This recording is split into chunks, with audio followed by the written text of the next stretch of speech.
Hello everyone and welcome to the How Good Is. Today we're going to talk about how good is it Kazumi Subaru. So we've already had a Kazumi before, but this is also Kazumi. However, she actually differs in a very important way from a regular Kazumi. But if you're here for the too long didn't watch, kind of breaking it down into very quick bite-sized chunks, this is just a better Kazumi. That's basically the entire thing. However, let's actually go through this. There's 2 Excel, there's 2 blasters, there's an attack type, so we're going to see a lot of damage, a lot of attack, and yep, she is, I think, the second highest attack in the game, at least before SE. I'm not quite sure about after SE, but she is up there with attack, all the way up there. Defense not looking too amazing, but also not kind of terrible, and HP is also not looking that amazing. It's also kind of like, eh. So overall, as you would expect, just a lot of fucking damage.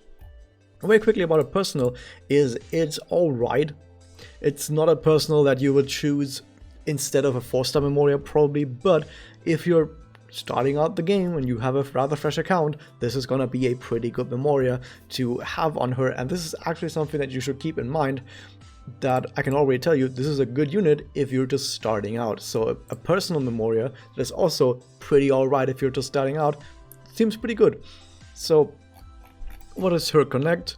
Attack up and crit. It's like, okay, I mean, 100% chance to crit, which is, I think, the first connect in the entire game that has 100% chance to crit. I think the highest one up before this was, it must have like 85%. But this is pretty alright if you're actually looking to, you know, hit hard with just discs.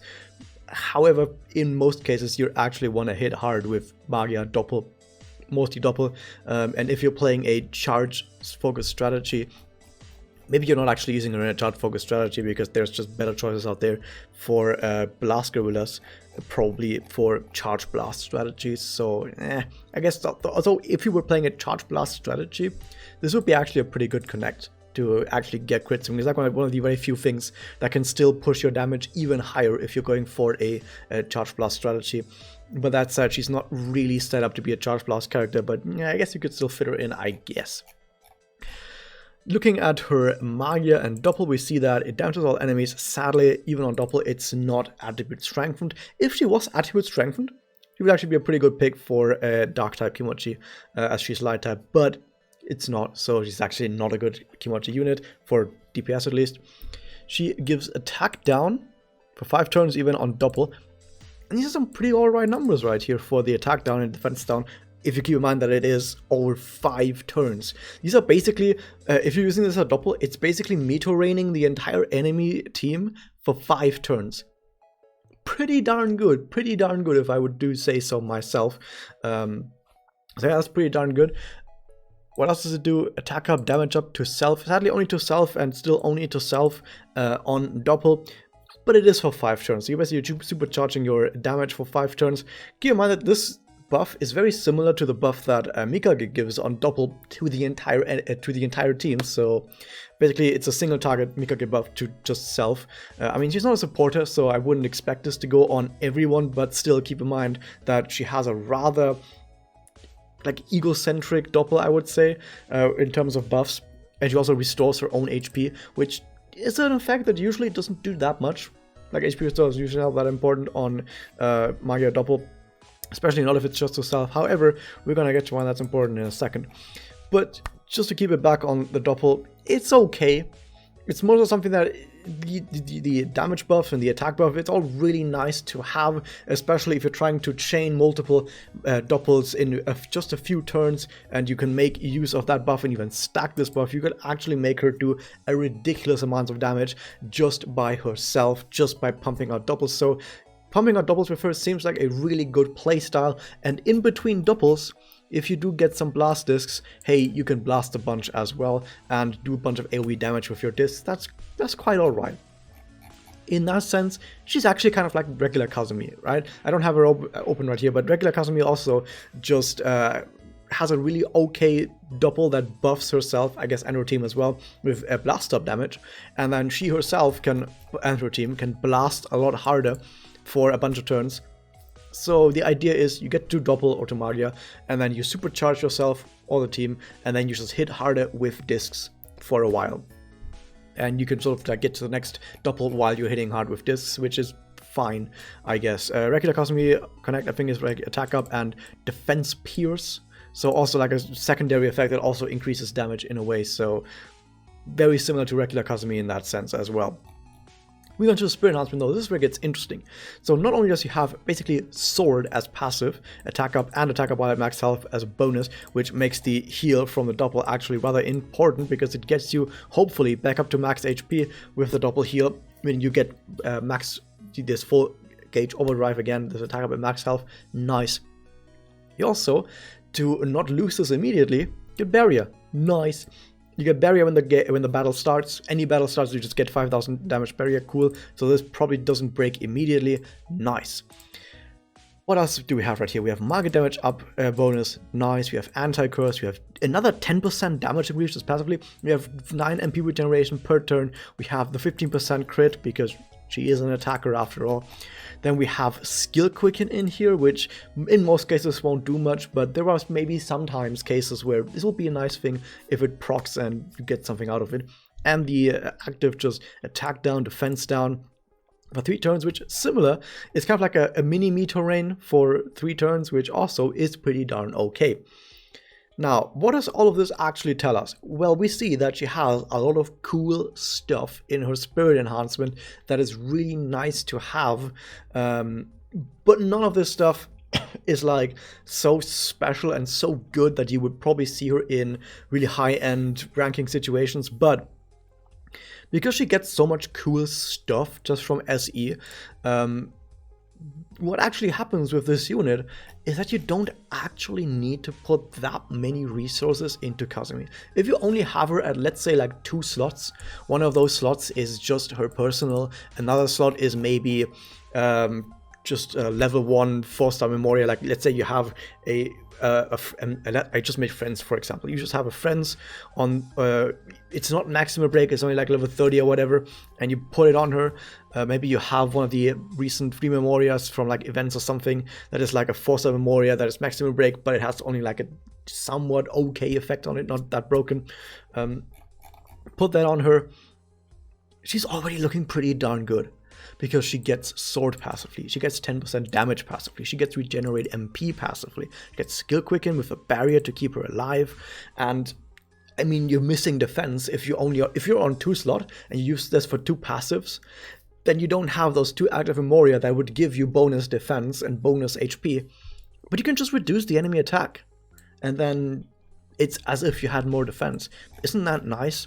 And if you get to Magi and Doppel, you're also reducing enemy attacks. So the fact that you're missing 2 active Memoria and that you have less HP and less defense than you usually would have doesn't really matter that much, because you're keeping the enemy down, and you're also buffing your own damage even higher. So the lack of better Memoria kind of doesn't really matter too much.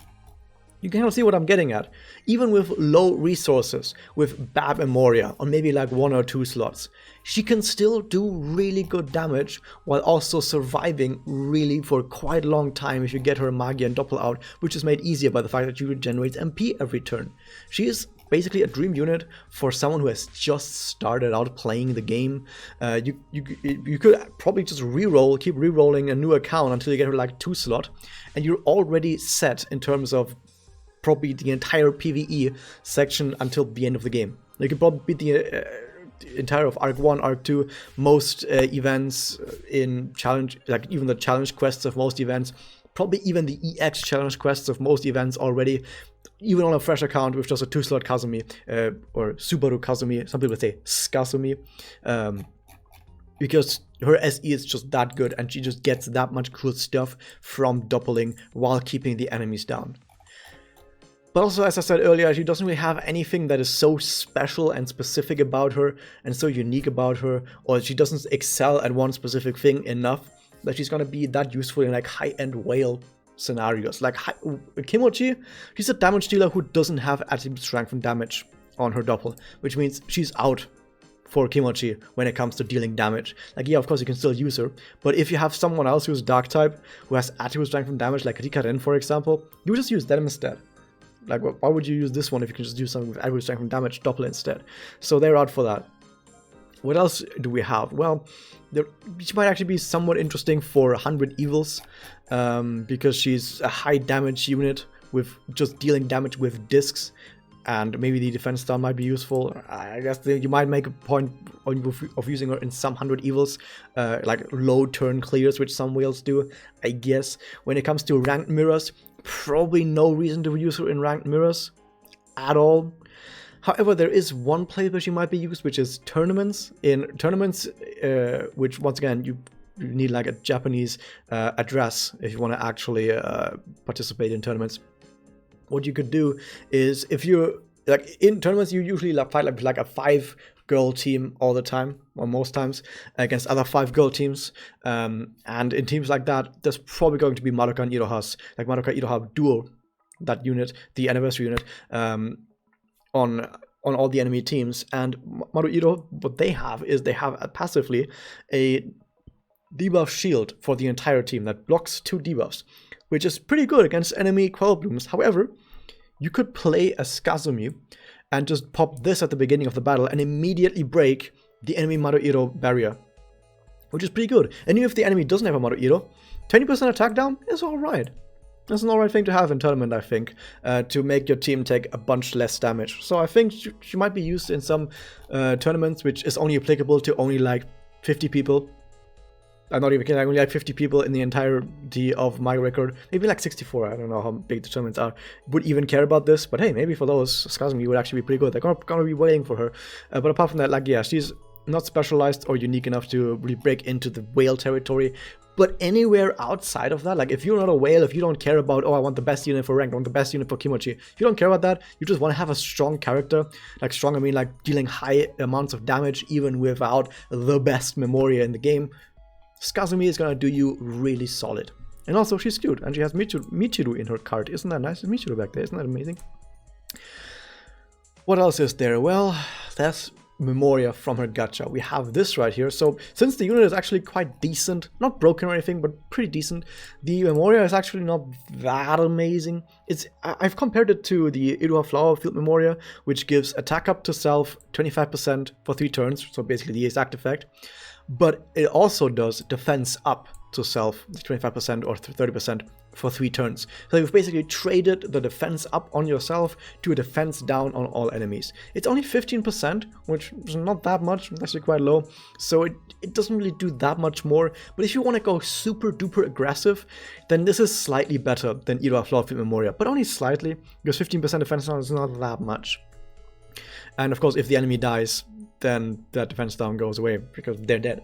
So it's only slightly better than Iroha Flower Field in offensive scenarios, which makes this overall not that bad of a Memoria. I mean, Iroha Flower Field is still one of the best Memoria in the game, but most people already have Iroha Flower Field Memoria, even if they only have it at like 1 slot or whatever. Like, even if you don't have it maximum break, you probably have it lying around somewhere. So you probably don't need a limited Memoria that is only maybe a tiny bit better than that. Still, it's not bad. It's a pretty good Memoria. It's just not a Memoria that you really would want to have immediately right now. And then there's the 3-star Memoria, which HP restores self and remove debuffs.